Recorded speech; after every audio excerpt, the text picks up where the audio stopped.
So I spent the last year really slowing down and reconnecting with myself. And I am very excited for everyone to meet the real me.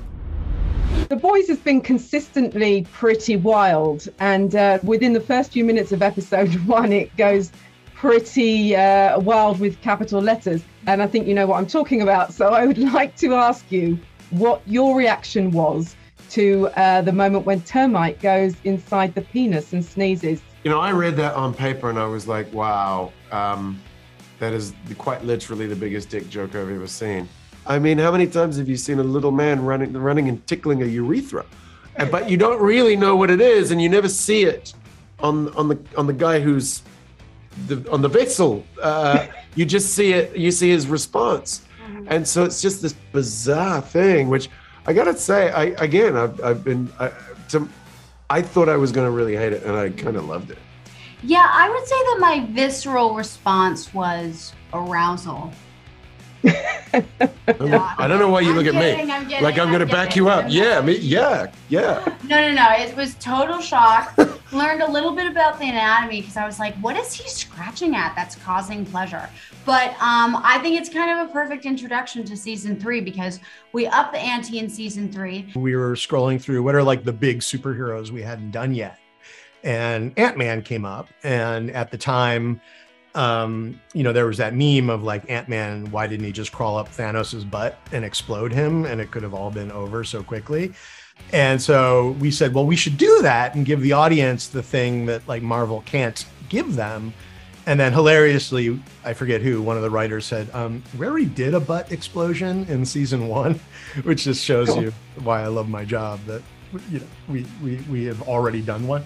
So once you rule out the butt, there's really only so many orifices, and then it kind of becomes logical from there. Oh man, I just remember reading that and being like, we officially topped the whale. I can't believe we did it. Yeah. First thing, we topped the whale. But I wasn't even there shooting that. Like, what was that like? I was on set that day, and I mean, I was squirming, but Frenchie, played by Tomer, he was saying that it's a different kind of uncomfortability for men.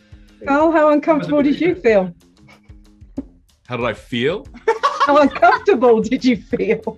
Listen, I just feel pretty desensitized to all that kind of shit with 3 seasons deep. I rammed a boat through a whale last season, so I'm like, it's another day at the office.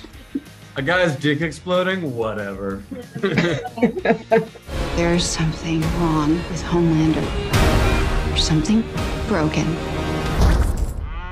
How does the show top itself? I mean, how far can season 3 go? There's no ceiling. I don't know how they do it. I honestly don't know how they do it. I will say that Kripke he's mentioned that he never wants to set out to top. Like he's never trying to raise the bar or level up or anything.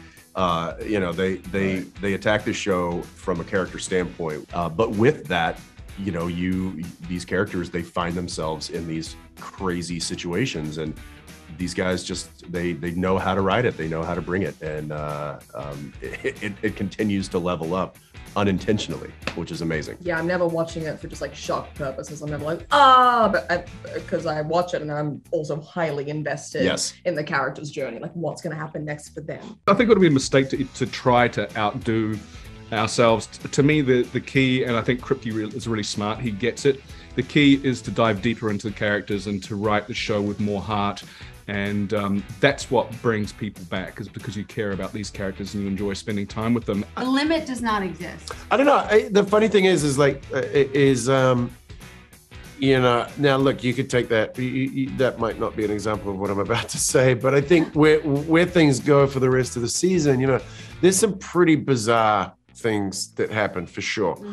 But as is the case with most of the bizarre, more extreme moments in this show, they're usually linked to the wants and the drives of the characters. So yes, we have these bizarre, extraordinary moments, but underneath it is something going on. I'm not sure how the aforementioned termite thing, exploding dick thing, fits into that. But later on, for sure, there's some very intense, crazy moments, but they are really anchored in the characters.